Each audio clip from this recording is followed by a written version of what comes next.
Hello નમસ્કાર સરળ F તમારું સ્વાગત કરે છે કપાસ અને કોટનના ભાગની માહિતી લઈએ તે પહેલા હજી સુધી જે પણ ખેડૂત મિત્રો એ ચેનલ સાથે જોડાવા માટે સબસ્ક્રાઇબ ન કર્યું હોય તો ખાસ કરીને સબસ્ક્રાઇબ કરી લેવું જેથી તમને રોજે રોજ નવી અપડેટ નવી માહિતી તમામ પાકોની આ ચેનલના માધ્યમ દ્વારા મળતી રહે અને ભાગને લાઈક અવશ્ય કરવો બીજા ખેડૂતોને શેર અવશ્ય કરવો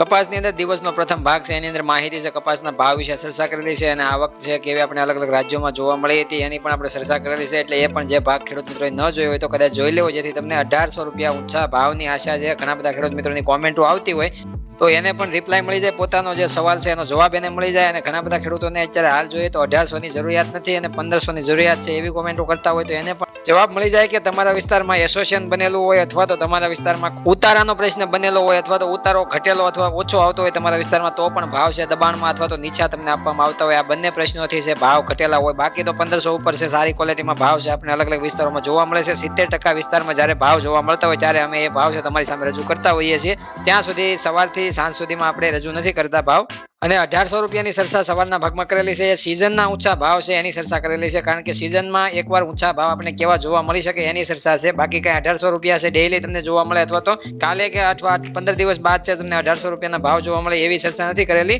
પણ આગામી સમયમાં જ્યારે છે જે સિચ્યુએશન બનતી હોય એ સિચ્યુએશનમાં પુરવઠો સામે માંગ સામે છે નિકાસ આ તમામ બધું જે તમને સમજાવ્યું છે એની અંદર જે એ રીતના જે તમને જોવા મળે ને પેટર્ન બદલાતી જોવા મળે ત્યારે છે તમને ઊંચા ભાવ જોવા મળે બજારમાં કપાસના બાકી તો ચિંતા નથી કરવાની કાલે પણ આપણે સમજાવ્યું હતું કે જે અફવાઓ તમને માર્કેટમાં જોવા મળતી હોય એનાથી કોઈ ચિંતા નથી કરવાની ઘણા બધી અફવાઓ પહેલા આપણે સીસીઆઈ દ્વારા છે માલ વેચવામાં આવ્યો ઘાસવી છે બહાર પાડવામાં આવી અને વેચાણ કરવાથી જે માર્કેટમાં ભાવ ઘટી જશે એવી પણ તમને અફવાઓ જોવા મળી ઘણી બધી કોમેન્ટો અમારી ઉપર પણ આવતી હતી ખેડૂતોની ત્યારે પણ આપણે ભાગની અંદર ચર્ચા કરી હતી કે સીસીઆઈ નબળા અથવા તો ઘટેલા ભાવે વેચાણ કરશે નહીં સીસીઆઈ સારા ભાવે એટલે કે રૂના ભાવ છે અત્યારે હાલ 58,000 આજુબાજુ ચાલે છે તો એની 60,000 ની અત્યારે હાલ વેચવાલીની જે પ્રક્રિયા છે એમાં 60,000 ના ભાવ છે એને ઓફર કરેલા છે એક ગાંસડીના અને જોઈએ તો 58,000 આજુબાજુ છે આપણે હાજર બજારમાં ગુજરાત શંકર ગાંસડીના ભાવ જોવા મળે છે એ પ્રમાણે જોઈએ તો સીસીઆઈ ઊંચા ભાવે વેચાણ કરવા માટે તૈયાર છે નીચા ભાવે વેચાણ કરવા માટે તૈયાર નથી અને સ્ટોક પણ લાંબો સમય કરી શકતી હોય છે નાણાંની કોઈ ભીડ નથી હોતી એટલા માટે એને કોઈ પ્રોબ્લેમ નથી આવતો એટલા માટે ઊંચા ભાવે વેચાણ કરતું હોય છે રૂના અને વાયદાની અંદર 90 સેન્ટ ઉપરના ભાવે છે બંધ થતો વાયદો આપણે જોવા મળ્યો એના આધારિત છે આપણે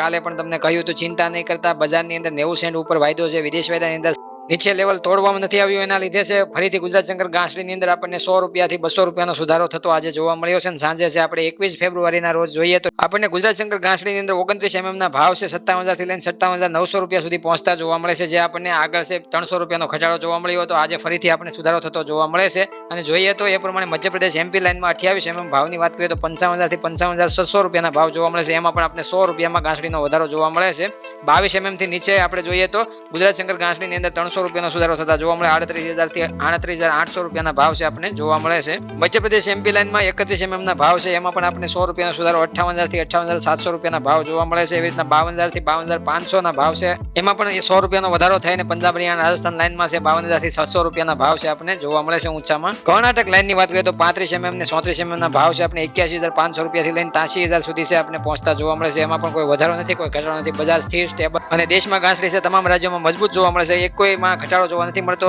વધારો છે આપણે અમુક રાજ્યોમાં જોવા મળે છે પણ ઘટાડો જોવા નથી મળતો એ માત્ર માત્ર કાલે પણ તમને ચિંતા કરવાની ના પાડી હતી કારણ કે વિદેશ વાયદાની સપાટી 90 સેન્ટની નીચે બ્રેક નથી થઈ 90 સેન્ટ ઉપર બંને વાયદામાં સપાટી જાળવી રાખવામાં લેવલ આવ્યું છે એના લીધે છે બજારમાં આપણને રૂના ભાવમાં ઘટાડો અટક્યો અને સુધારો થતો જોવા મળ્યો છે હવે જોઈએ વિદેશ વાયદો તમારી સામે ઓપન કર્યો છે કોટન આઈસી ફ્યુચર્સ માર્ચ કોન્ટ્રાક્ટની અંદર આપણે સમજીએ તો વાયદાની અંદર અત્યારે હાલની સ્થિતિ આપણે 91.19 સેન્ટની જોવા મળે છે 0.55% દબાણ સાથે અત્યારે હાલ છે આપણે ઓપનિંગ સપાટીમાં જોવા મળે છે એશિયન કલાકો દરમિયાન દિવસે સપાટી છે આપણે 92.78 સેન્ટની ઊંચા મથાળાની સપાટી બતાવવામાં આવી હતી વાયદાની અંદર તળિયાની સપાટી દિવસ દરમિયાન 91.97 સેન્ટની બતાવવામાં આવી હતી વાયદો ફરીથી અત્યારે હાલ ઓપનિંગ સપાટી વાયદાની અંદર 91.19 સેન્ટની બતાવવામાં આવી વાયદાની અત્યારે હાલની સ્થિતિ છે એ પ્રમાણે રાતભરની સ્થિતિ ઇન્ટરડે ટ્રેડિંગ રેન્જમાં છે વાયદાની અંદર શું જોવા મળે છે એ પ્રમાણે તેજી મંદી આપણને સવારના ભાગમાં છે જોવા મળશે કારણ કે વિદેશ વાયદાના આધારિત ઘરેલું કોટન MCX ની અંદર છે આપણને રિકવરી જોવા મળે એ પ્રમાણે કાલે ભારતીય બજારો છે આપણને જોવા મળે રૂના ભાવમાં હાજર બજારમાં બદલાવ જોવા મળે પણ અત્યારે હાલ જોઈએ તો રૂના ભાવ છે આપણે આજે સુધરીને જોવા મળે છે એ પ્રમાણે કાલે મજબૂત કપાસ બજાર જોવા મળશે બાકી તો આપણે જોઈએ તો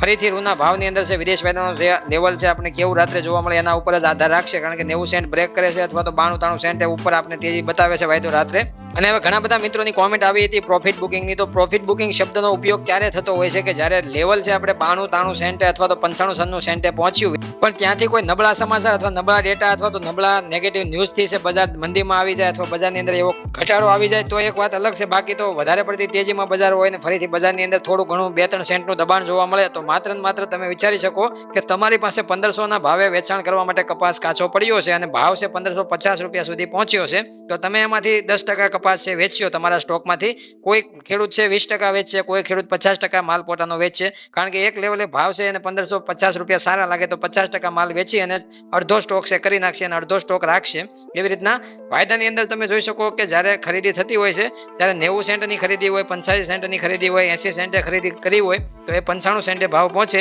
ત્યારે એનો 50% 25% માલ છે પ્રોફિટ બુકિંગ કહેતા કે એમાંથી એનો બુક પ્રોફિટ કરે કે 50% માલ વેચે તો જ એને 10%નો અથવા તો 10 સેન્ટનો ફાયદો મળી શકે અને 50% માલ એ પોતાનો જમા રહેવા દે. એટલે પ્રોફિટ બુકિંગ એને કહી શકાય કે જે તમારો માલ હોય છે એમાંથી તમે થોડું પ્રોફિટ લેવા માટે છે તમે નફો છે બુક કરો અને નફો બુક કરવા માટે તમારે સેલિંગ કરવું પડે અને સેલિંગ કરો એટલે વાયદાની અંદર 1-2% નબળાઈ મંદી જોવા મળતી હોય છે. એટલે કોઈ પણ એગ્રી કોમોડિટીની અંદર એવો ઘટાડો અથવા એવી મંદી કે 2 થી 3 સેન્ટ 2 થી 3%નો જે ઘટાડો જોવા મળતો હોય છે, એક ધારી તેજી જોવા મળતી હોય એ બાદ થોડોક આપણે નરમ છે ઘટાડો જોવા મળતો હોય તો એ માત્ર ને માત્ર પ્રોફિટ બુકિંગ હોઈ શકે. કારણ કે બજારની અંદર કોઈ નબળા સમાચાર અથવા તો નબળા ડેટા અથવા તો નિકાસ બંધ થઈ ગઈ અથવા માંગ ઘટી ગઈ એવા કોઈ ન્યૂઝ ન હોય અને બજારની અંદર ઘટાડો વાયદામાં જોવા મળે તો માત્ર ને માત્ર એ પ્રોફિટ બુકિંગ હોઈ શકે છે. નહીં તો સેલિંગ છે એમાં આવતું નથી, તેજી આપણે જોવા મળતી હોય છે. એટલે તમારી પાસે એક બિસ્કિટનું પાકીટ હોય અને જેમ તમને ભૂખ લાગે એવી રીતના તમે 5 બિસ્કિટ હોય છે, તમે 15 બિસ્કિટનું એક પાકીટ હોય તો 5 બિસ્કિટ તમને ભૂખ લાગે એવી રીતના તમે ધીમે ધીમે છે 2-3 દિવસે તમે ખાધા કરો તો પાકીટ છે તમારું બિસ્કિટનું એ લાંબો ટાઈમ છે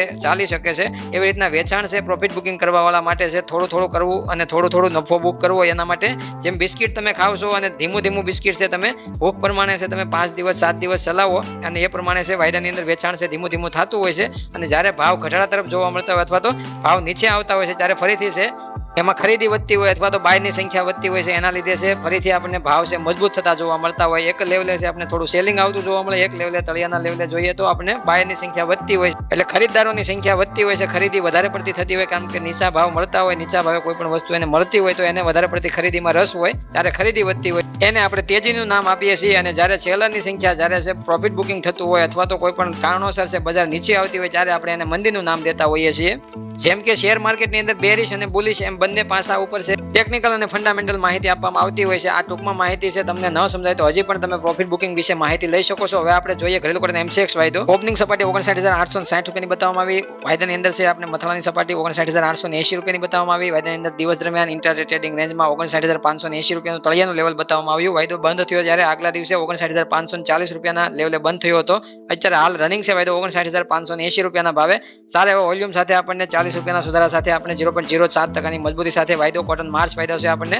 ચાલતો જોવા મળશે. ઘરેલું કોટન MCX ની અંદર આગામી તેજી વધી શકે છે પણ રાત્રે વાયદાના વિદેશ વાયદાના લેવલ ઉપર છે આપણે ઘરેલું કોટન MCX ઉપર નવી તેજી જોવા મળી શકે છે અને એ પ્રમાણે હાજર બજારમાં રૂના ભાવમાં કાલે પણ નવો સુધારો થઈ શકે છે. પણ 90 સેન્ટનું લેવલ બ્રેક થશે તો બજાર આપણી પણ સ્ટેબલ થતી જોવા મળશે અને 90 સેન્ટ ઉપર છે આપણે 92-93 સેન્ટના ભાવ છે તેજીમાં જોવા મળશે તો ફરીથી બજારની અંદર નવો વેગ આપણને જોવા મળી શકે છે. વધુમાં જોઈએ તો CI રાષ્ટ્રીય પાક સમિતિ બેઠક કપાસના ઉત્પાદન વપરાશ નિકાસ આયાત સંખ્યાઓની સમીક્ષા સહિત ચાલુ પાક વર્ષ 2023-24 માટે કપાસની બેલેન્સ શીટને અંતિમ સ્વરૂપ આપવા માટે સોમવારે તમામ હિતધારકો માટે CI ને રાષ્ટ્રીય પાક સમિતિ અખિલ ભારતીય ભૌતિક બેઠક બોલાવવામાં આવી છે 18મી માર્ચ 2024 બપોરે 3:30 કલાકે અને સામે આવક ઘટેલી જોવા મળે છે એટલે એનો પણ અસર છે આવતી બેઠકમાં સારો એવો જોવા મળશે અને એના ઉપર છે મજબૂત બજાર છે જોવા મળી શકે છે કારણ કે હવે છે આપણને વેચવાલીનું પ્રમાણ રાજ્યો દીઠ અલગ વેચવાલી છે આપણે ઘટેલી જોવા મળે છે જે 1.5 લાખ ગાંસડીની આજુબાજુ જોવા મળતી એમાં પણ આપણને ઘટાડો જોવા મળી રહ્યો છે. 1.25 લાખ ગાંસડી માત્ર પર ડે તૈયાર થઈ રહી છે એટલે એનો પણ લાભ છે મળી શકે આગામી ટાઈમમાં. હવે મળશું નવા ટોપિક સાથે. જ્યાં સુધી તમામ ખેડૂતોને ચિંતા નથી કરવાની, જોતું રહેવાનું છે તમામ ખેડૂતોને ભાગ અમારા.